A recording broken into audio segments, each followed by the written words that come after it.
Sí, ahora. Bueno, vamos a acabar la jornada de hoy. Tenemos al amigo Sergio García, que nos va a presentar la top de las top expediciones en el mundo, las mayores profundidades del planeta que se están explorando en el Cáucaso, en la República de Alsacia, me parece que es, ¿no?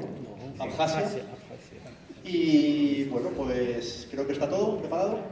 Pues con él os dejo, así que disfrutaremos. Hasta luego. Oscurecemos un poco de luz. Hola, buenas tardes. Antes que nada, quiero dar las gracias a Miguel y el resto de la organización por haber tenido la deferencia de invitarme a compartir con vosotros este congreso. Lo que vamos a ver a continuación es una panorámica general de cómo van ahora mismo las exploraciones en el Cáucaso. Concretamente es el Cáucaso Occidental, la República de Abjasia, y allí, como sabéis, se encuentran ahora mismo las 4 cimas más profundas del planeta, 2 de ellas que superan los 2000 metros. Como pequeña presentación de nuestro equipo, pues hay que decir que hemos cumplido este año pues 30 años juntos como equipo, es decir, en torno, en nuestro caso, a la Universidad Estatal de Moscú, pues en el año 93 empezamos a juntarnos una serie de espeleólogos de Rusia, de Ucrania, en mi caso de España, y a partir de ahí el karstólogo ucraniano recientemente fallecido, Alexander Klimchuk, pues decidió formar pues un equipo de jóvenes espeleólogos, pero que ya teníamos una trayectoria, algunos sencillamente porque somos hijos de espeleólogos, así que la trayectoria no habíamos tenido más remedio que tenerla. Y entonces el objetivo en aquel momento pues era ni más ni menos que buscar cimas de 2000 metros.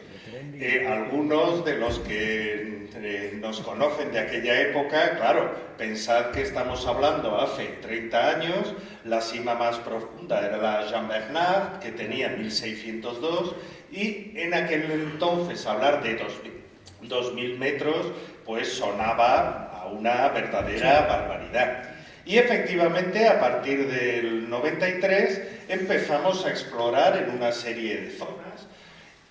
Una de las que más hemos trabajado es en los Alpes Julianos, donde no se llega a un potencial de 2000 metros, pero sí hay un potencial absolutamente real de menos 1900. También trabajamos en la isla de Creta, la cordillera del Tauro y sobre todo el Cáucaso. ¿Qué ocurre? Cuando empezamos a trabajar juntos a principios de los 90, Abjasia estaba sumida en una terrible guerra civil al autodeterminarse frente a Georgia. De manera que en aquellos años trabajamos en el Cáucaso, pero en la parte de Rusia, en macizos como Fisht, Alek, incluso para temas de escuela, Barantsovka, es decir, era el Cáucaso, pero desde luego no era la zona donde había gran potencial, es decir, eso lo teníamos delante. Y centrándonos en el Cáucaso, pues hay que decir que la idea de que era posible tener aquí cimas de 2000 metros, desde luego no era nueva. Karstólogos de la Unión Soviética ya desde los años 60 habían estudiado la hidrogeología de esta zona y ya en los años 80, ya con participación de Alexander Klimchuk, pues se vio que había una relación hidrológica entre la parte superior de los macizos de Arábica y de Zib y el Mar Negro. Esto es algo que se constató con distintos procedimientos de trazado químico en los años 80, pero desgraciadamente la desintegración de la Unión Soviética y la guerra civil pues impidieron ver si esto era real.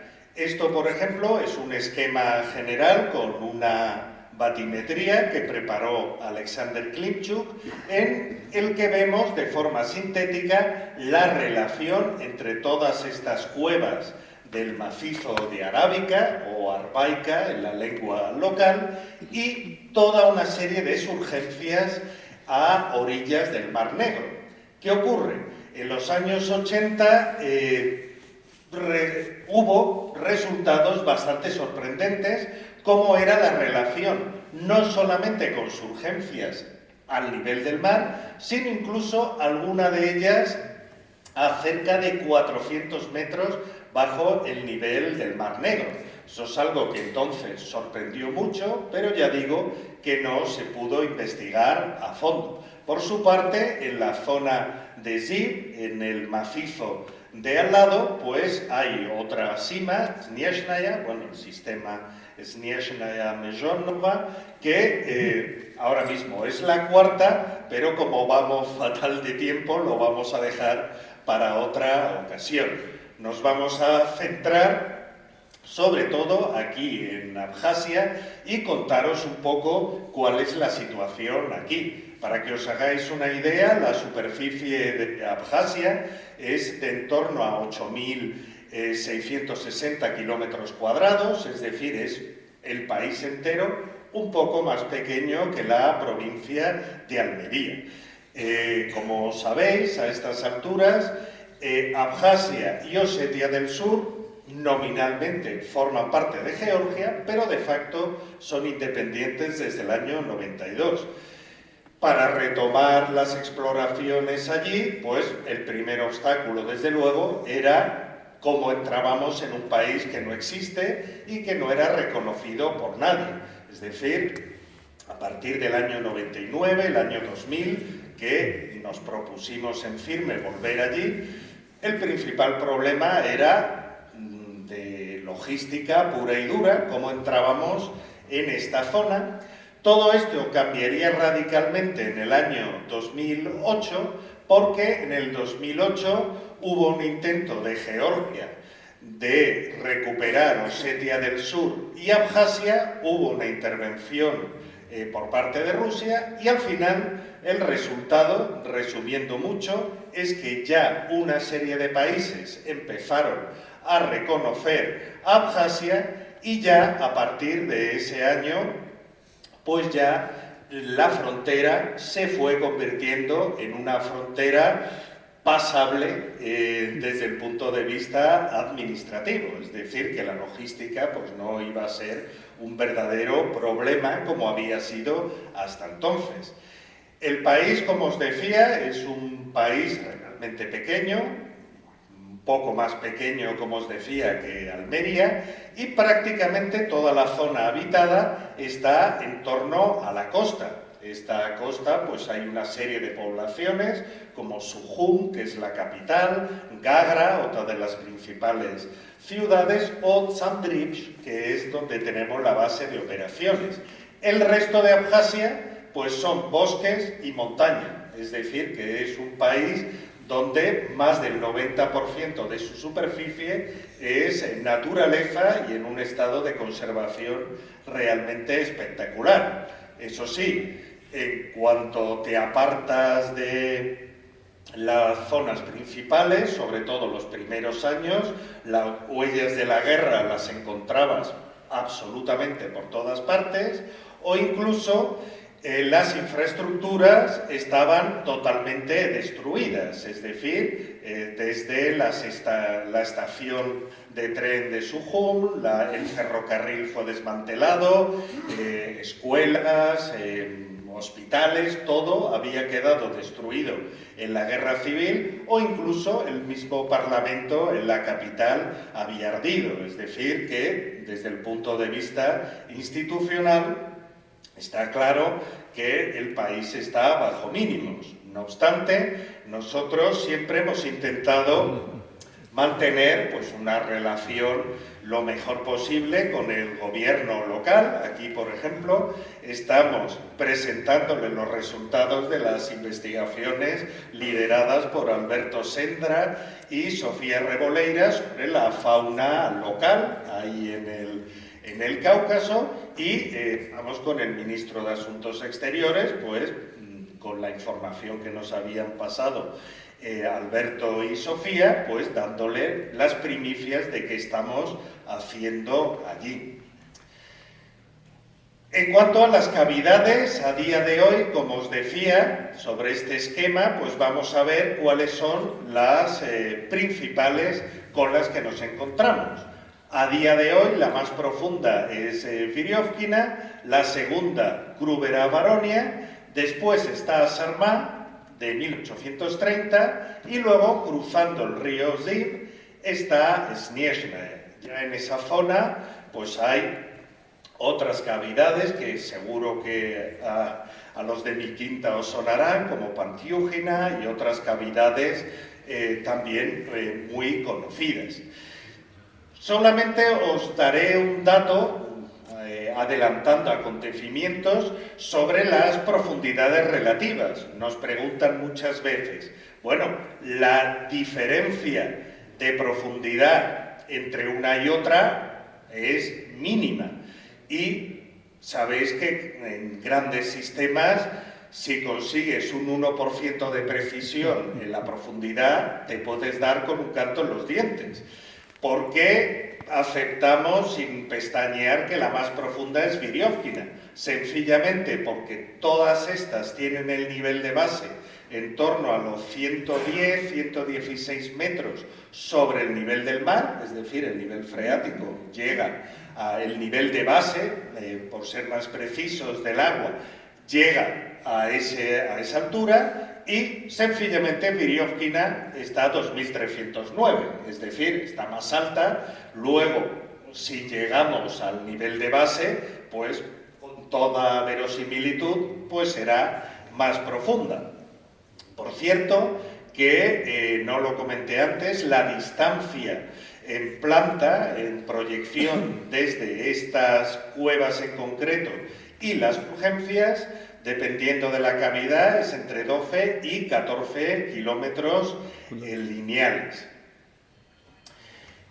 Pasando, haciendo un zoom a nuestra zona de trabajo de los últimos 24 años, pues todo esto está dominado por el pico arábica o arbaica, que es el nombre local, y aquí tenemos el valle glaciar de Orto-Balagán, donde está Kruvera-Varonia. Aquí tendríamos Viriofkina y luego hay una zona que le llaman Zond o Triugolnik, donde últimamente estamos centrando nuestros esfuerzos. Hay que decir, por hacer una brevísima historia, que estas exploraciones, como no, son el resultado del esfuerzo de generaciones de espeleólogos, por ejemplo, en este caso, de espeleólogos soviéticos desde la década de los 60.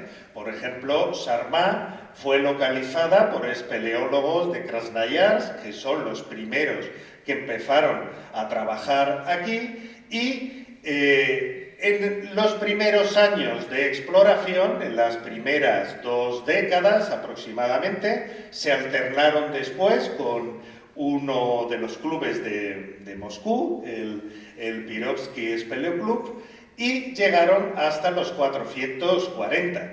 Pensad que en aquella época, en la Unión Soviética, no había cuerdas semiestáticas como teníamos en aquel momento en Occidente, de manera que las exploraciones se hacían progresando con cable de acero o con escalerillas, es decir, no contaban con los medios de los que disponíamos en aquel entonces en Occidente. Cambiará de nombre, esto es algo muy habitual en la espeleología de allí, que cuando cae un espeleólogo en algún accidente, pues se le da su nombre a la cavidad. Y en este caso se llama Viriofkina por este personaje, por Alexander Viriofkin, que es el que le dará nombre a la cavidad. Habrá una pausa, como decía, entre la crisis, la desintegración de la Unión Soviética y una serie de problemas. Habrá una pausa hasta el año 2000 y a partir del año 2000 y hasta 2015 serán estos clubes de Moscú los que estén trabajando en la zona, y a partir de agosto de 2015 pues será cuando empiecen a sucederse los descubrimientos que darán como resultado llegar a los 2.112 metros de profundidad. Esto es el alzado.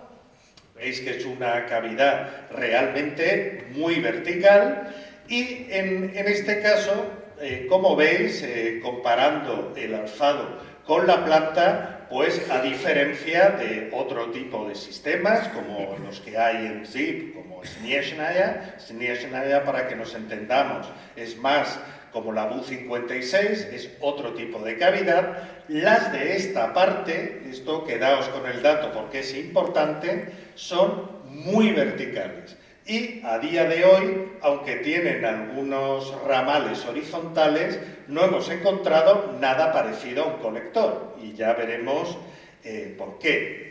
Os doy un dato de este mismo verano, simplemente para que veáis que la espeleología avanza y que hay cuestiones que rozan ya la filosofía. Y es que, precisamente, del Club Pirovo, pues este año han utilizado para estudiar los sifones que hay en la base, en vez de hacer como se ha hecho toda la vida, que es cargar botellas como animales a ver qué pasa, pues han tenido la idea de utilizar este simpático dron. Pesa 2 kilos, puede sumergirse hasta 100 metros y luego puede alejarse. Sobre todo en este tipo de cavidades, que meter las botellas es un horror, como veremos más adelante. Por otro lado, otra de las simas en las que sobre todo han trabajado espeleólogos siberianos es Sarmá. Nosotros hemos tenido la oportunidad de trabajar con ellos aquí. Es una sima que llega a menos 1830 y, quedaos con el dato, el acceso está a 2.150 metros sobre el nivel del mar. En este caso, aunque también hemos colaborado en los trabajos en esta sima, nuestra otra zona de exploración de nuestro equipo está un poquito más adelante, en la zona que se llama Triugolnik. Ahí tenemos simas como New Cave, que es una que le llamamos así porque nos dio por ahí, y en 2019 encontrábamos una nueva cavidad que se llama Integral, que, si os fijáis, tiene la entrada a unos interesantes 2.345 metros. En esta sima es donde, desgraciadamente, a menos 305, el 23 de agosto de 2020, fallecería nuestro compañero Pasha Dimidov, que estuvo con nosotros, sin ir más lejos, aquí en la Bu-56. Sabéis, una sima donde también hemos trabajado en los sifones, o estuvo con nosotros en Sima Ges. Desgraciadamente, aquí se le vino encima una zona inestable de bloques y fallecería ese día, de manera que colocamos una placa en la entrada. Este mismo verano, en agosto de 2023, la profundidad ha llegado a 519 y se ha quedado en una zona con continuación abierta, hasta el punto que nos estamos planteando para este mismo mes de octubre, finales de octubre o ya en noviembre, pues hacer una expedición rápida con más material para seguir explorando. ¿Cuál es el interés de esta sima? Pues que la dirección y todas las características que tiene apuntan, si no a que una con Sarmá, a que formen parte del mismo complejo. De manera que si la cosa sigue ganando profundidad y volumen, como hemos podido verificar últimamente, pues aquí solamente con llegar al nivel de base de Sarmá serían 2025. Pero si llegamos al nivel general de base de toda la zona, estaríamos hablando de otro menos 2.200, es decir, que aquí es donde estamos centrando nuestros esfuerzos. Después de esta panorámica, pues vamos a ver cómo son las expediciones a esta zona del Cáucaso. Aquí, como empezamos trabajando juntos, tanto el Keybex Team como la Asociación Espeleológica Ucraniana, todo ello en principio liderado por Alexander Klimchuk, e incluso también con el club de la Universidad Estatal de Moscú, pues voy a ir mezclando, entreverando fotografías de las distintas expediciones que hemos tenido allí desde el principio. Y os voy a ir contando cuáles son las problemáticas. La primera problemática que nos planteábamos es el material. Pensad en aquellos años en los que en Abjasia no había absolutamente nada y lo que hacíamos era llevar el material desde Moscú. Entonces lo que hacíamos, cargar en ferrocarril todo el material que podíamos, comida, incluso de todo, y llevarlo lo más cerca posible de la montaña. Esto evidentemente ha ido cambiando a medida que se iba reconstruyendo la línea férrea en Abjasia, es decir, al principio llegábamos a Adler, Sochi, un poquito más adelante, cruzábamos con camiones y ya más recientemente pues ya fue posible llegar hasta la base de toda la vida de operaciones aquí, que es Sandrips, y el material pues de las diferentes expediciones que trabajamos, esfuerzo logístico, pues clasificarlo todo y prepararlo para la expedición. Pensad que cualquier cosa que se te olvide, desde un latiguillo de un equipo de buceo hasta a veces incluso una batería, si se te había olvidado, había que encargarlo a ver si lo traía alguien, por lo menos desde Sochi, si no de Moscú. Es decir, en Abjasia, sobre todo al principio, era absolutamente imposible encontrar nada de lo que necesitamos, de manera que la logística es fundamental. A partir de aquí, la rutina en las expediciones de verano es cargarlo todo en camiones y subir hasta el macizo de Arábica. Pensad que para una expedición de las grandes, es decir, por ejemplo, esta expedición fue la de 2004, me acuerdo por los tubos que llevábamos, a ver si vaciábamos algún sifón, pues aquí llevábamos más de 5.000 kilos de material, es decir, hay que llevar de todo. A partir de ahí, pues ya remontamos Arábica. Esto os puede parecer un carril, pero aquí es que no hay carriles. Aquí es simplemente, pues, que un bulldozer de montaña se metió montaña a través y a partir de aquí los camiones van directamente, pues, por donde no hay hierba. Pero desde luego esto no es una pista, ni es un carril, ni nada que se le parezca. Una vez que llegas allí a la base, pues en verano montamos el campamento base muy cerquita de la cima, en el valle glaciar de Orto Balagán. También en los primeros años, porque veíamos que en Grúbera Baronia es un problema el de las crecidas, es un problema importante, sobre todo cuando vas mucho tiempo, y fuimos alternando expediciones de verano con las de invierno.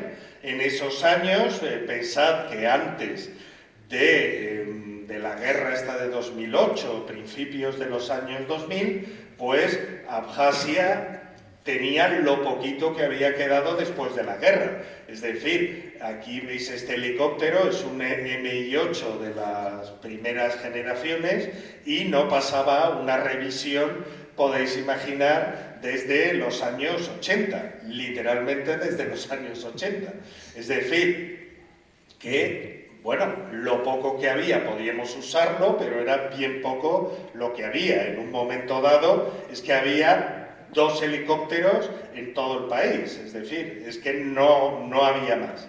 Entonces, en invierno lo que hacíamos era como es bastante peligroso por la cuestión de los aludes, es bastante peligroso meterse por aquí, lo que hacíamos era llegar hasta Arábica y por navegación absolutamente manual, ya veis la consola, pues de forma manual llegar al sitio y bueno, pues nos dejaba y con suerte pues ya nos recogería al final de la expedición.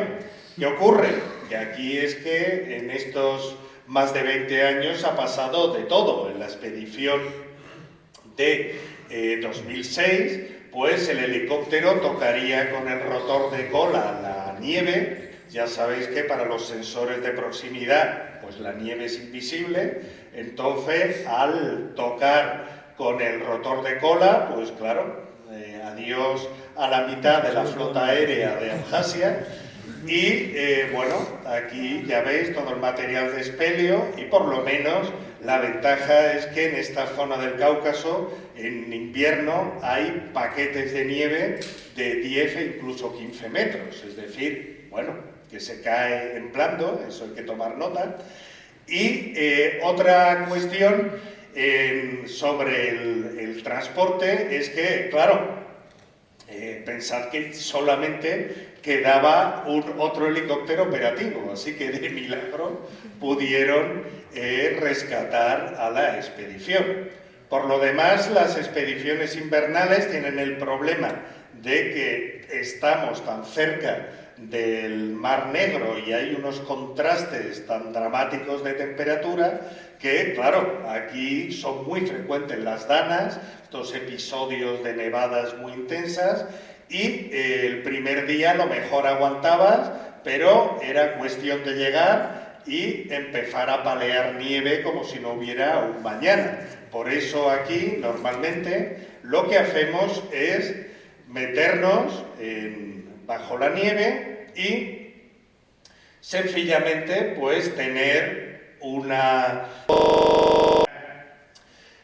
En cuanto a la población, aquí en invierno, lógicamente, no hay nadie, ¿quién va a ver? Y el resto del año, pues en este valle tenemos a un pastor armenio, a Abano, que nos ha acompañado en todas las expediciones desde el principio. Es decir, aquí pues, lo único que hay es sobre todo armenios, unos cuantos en toda la zona, y de vez en cuando pues hemos contado con la visita pues de lo que era un ejército irregular al principio, pero que ya el país poquito a poco va teniendo sus grupos de rescate, sus fuerzas armadas, es decir que, bueno, han ayudado en lo posible desde el principio.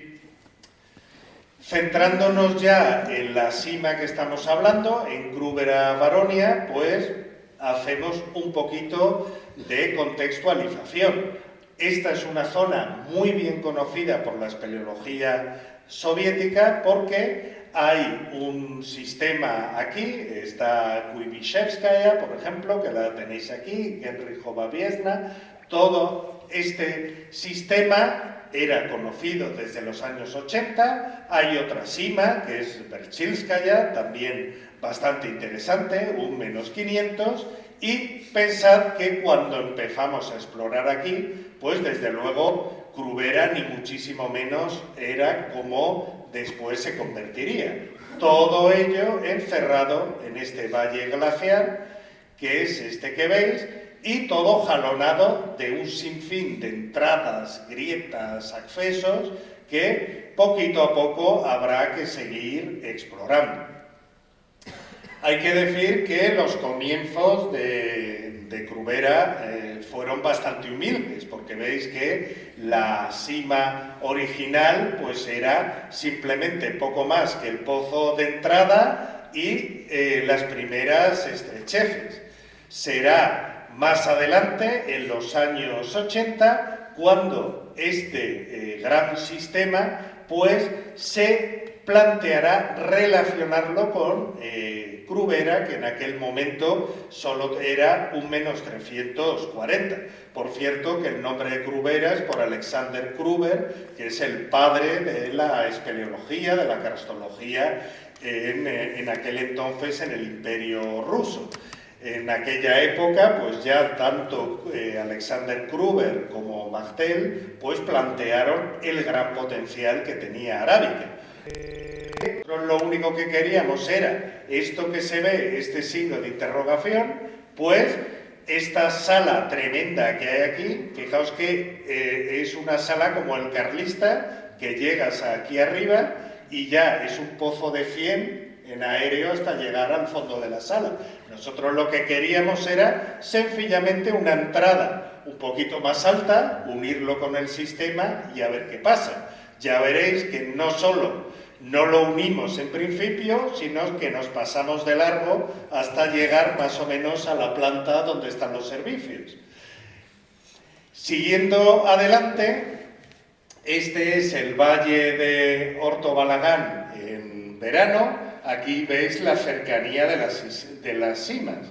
Aquí está Kuibishevskaya, aquí está Krubera Baronia y este es nuestro campamento. Esto es en verano, porque en invierno el principal problema, como cabe esperar, es que a la mínima de cambio viene una nevada y no hay forma ni de encontrar la cima ni de encontrar el campamento. Por eso tenemos en las expediciones invernales lo que hacíamos, poner una cuerda guía e incluso, fijaos que el pozo de entrada es grande y tiene 57 metros y aún así el pozo de entrada, pues vaya, prácticamente se colmataba en toda la parte del acceso.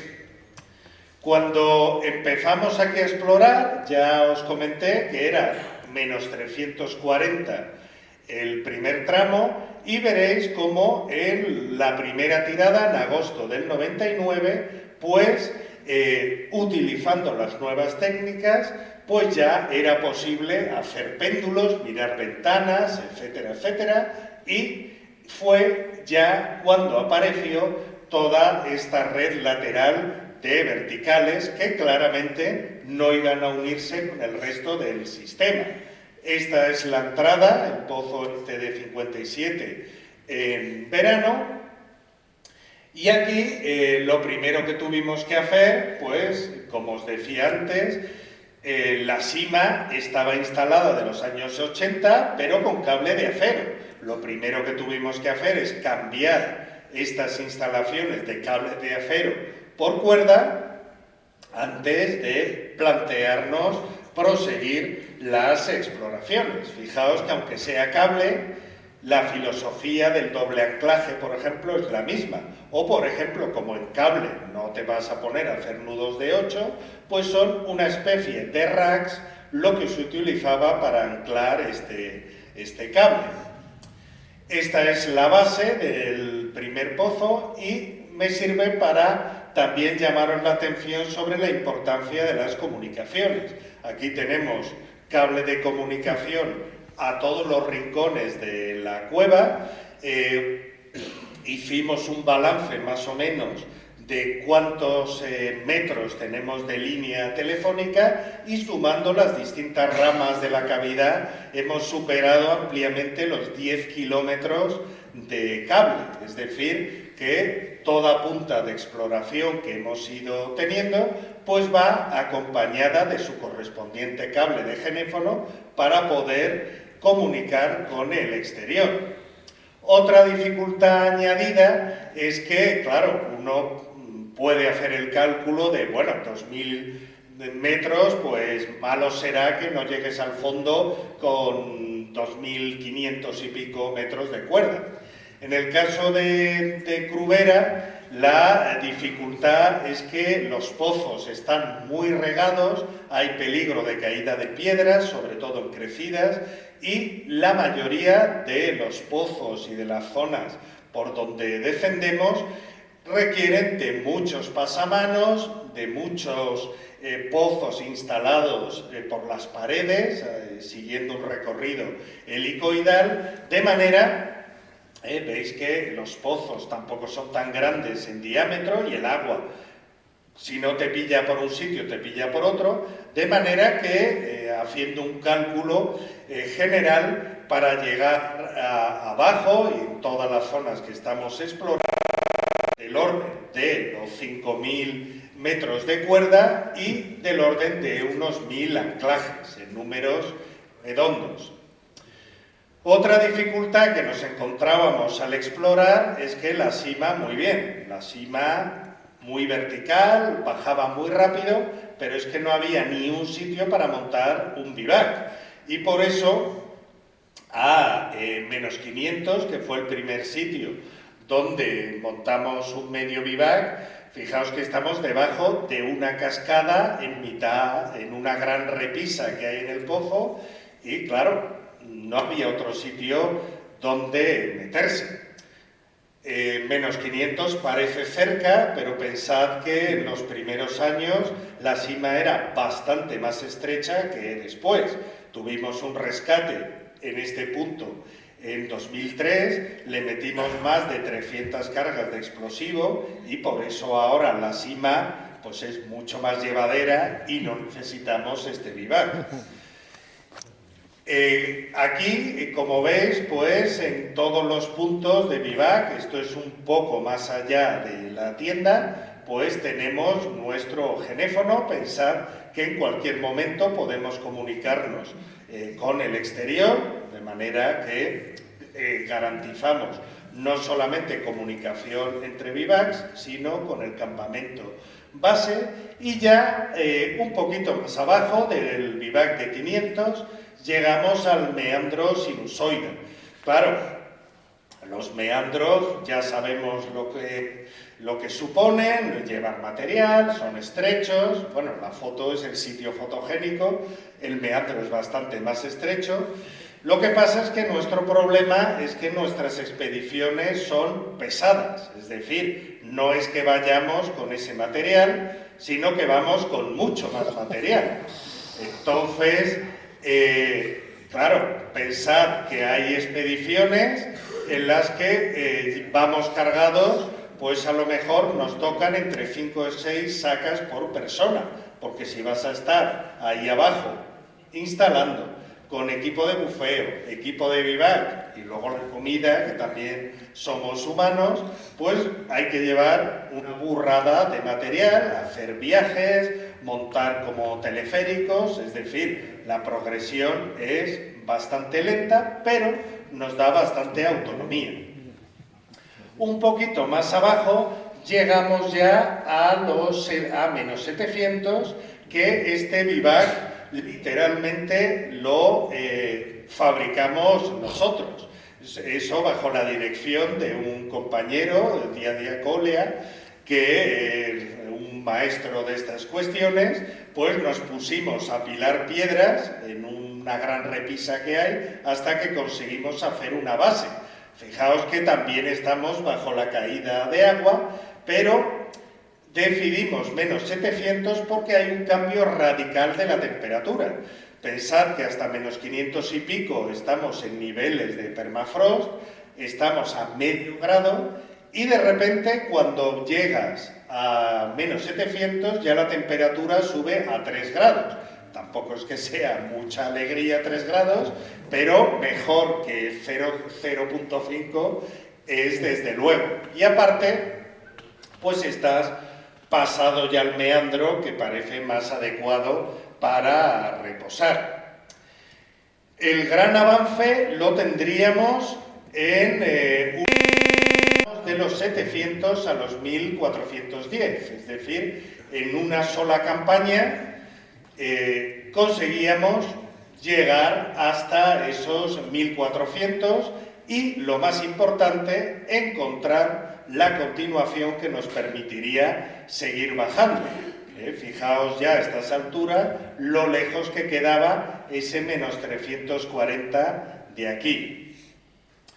Esta parte a menos 900 parece que está siempre en el mismo sitio porque es una sucesión de cascadas, pozos, más cascadas, mucha agua, y como tampoco se ve realmente por dónde vas, parece que no te mueves del mismo sitio. Continuamente hay que ir instalando, apartándote de las verticales, es lo que comentaba antes, que no hay ni un solo pozo que tú te cuelgues y bajes el pozo, eso no lo hay. Continuamente son péndulos, desviadores, pasamanos, así hasta que llegados a los 1000 metros el agua sigue su camino y afortunadamente pues la sima es un poquito más seca.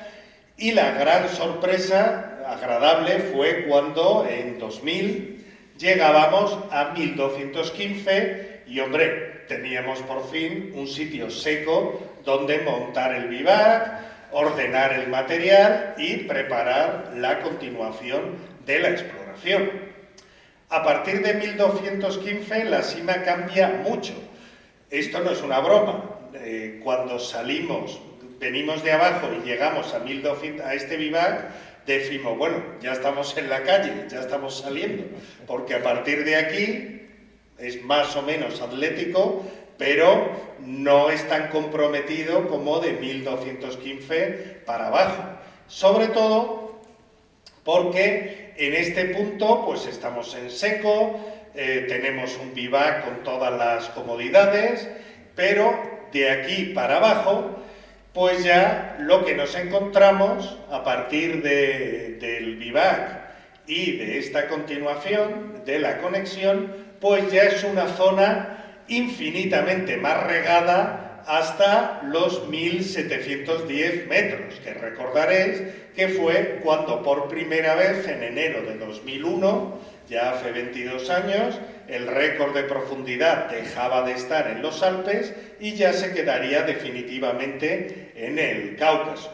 Esta parte, como os decía, es más estrecha, escapar del agua pues es prácticamente imposible. Este, por ejemplo, es un paso estratégico que tienes que salir por un agujero así, lleno de agua hasta la mitad y todo el pozo bajo la caída de agua.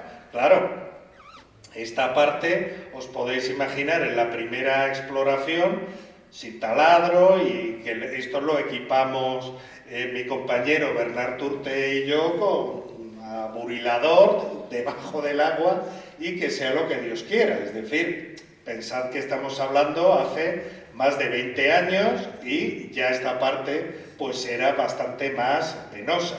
Es en estas partes donde lo que hacemos pues anclajes humanos, por decirlo así, para ir bajando todo el material necesario y no ir haciendo viajes debajo del agua. Como os decía, en enero de 2001 ya el récord pasaba a estar aquí en el Cáucaso y llegábamos a una sala que la bautizamos Sala de los espeleólogos soviéticos en homenaje a todos los que nos habían precedido en la exploración. Aquí pues nos encontramos una sala gigantesca, seca, con buena temperatura. Llega prácticamente hasta los 7 grados de temperatura, es decir, da gusto estar aquí en comparación con el resto. Aquí hicimos pruebas, por ejemplo, con los sistemas Nicolás, es decir, hicimos todo tipo de pruebas. No funcionaba bien el Nicolás porque hay bastante discontinuidad geológica y no podíamos contactar desde aquí ni siquiera con el bivac de 1200.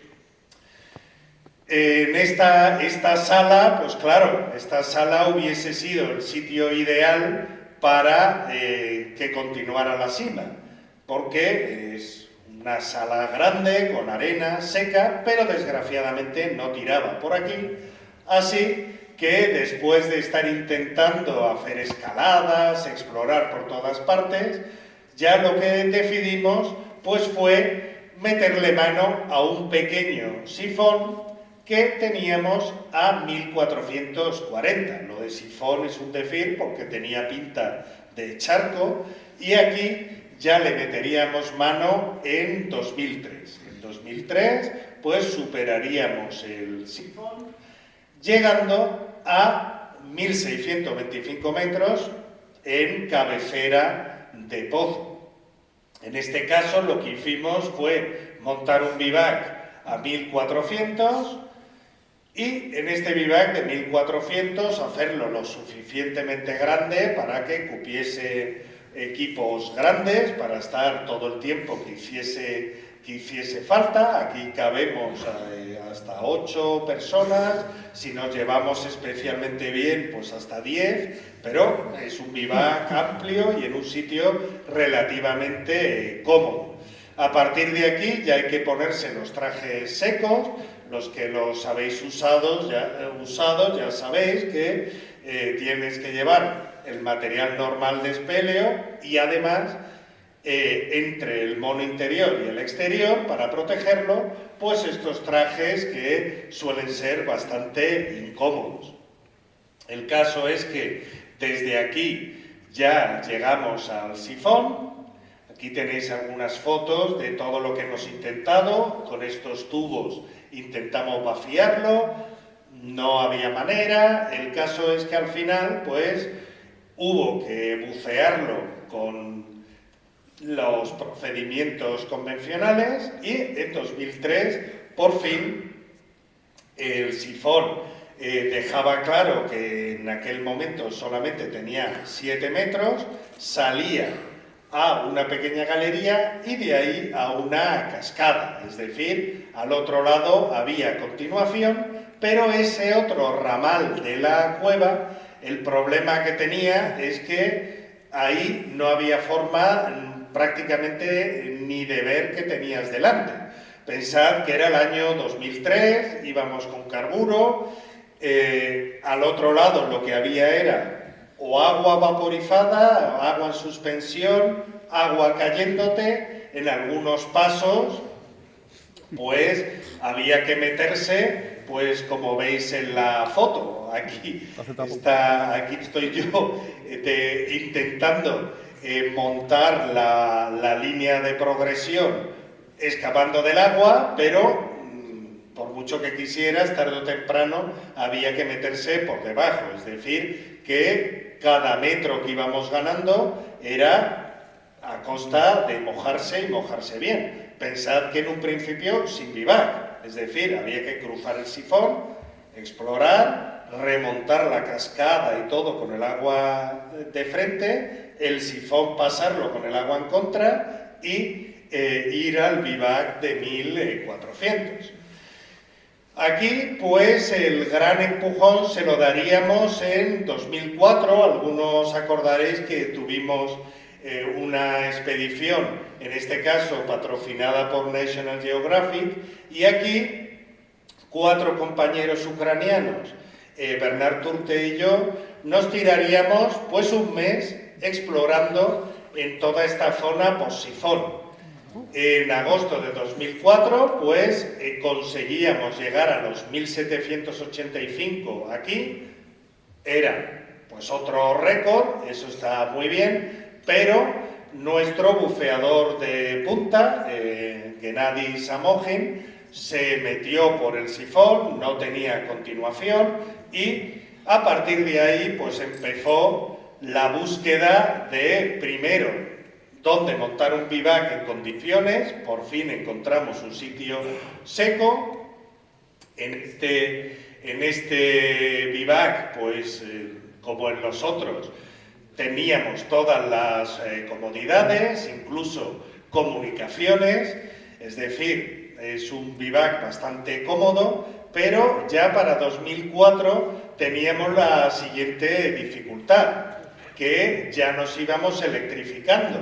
Ya llevábamos luces eléctricas, aunque en aquel momento eran todavía prototipos, y necesitábamos electricidad. Pero claro, ¿cómo cargas las baterías en un post-sifón y a 1637 metros de profundidad?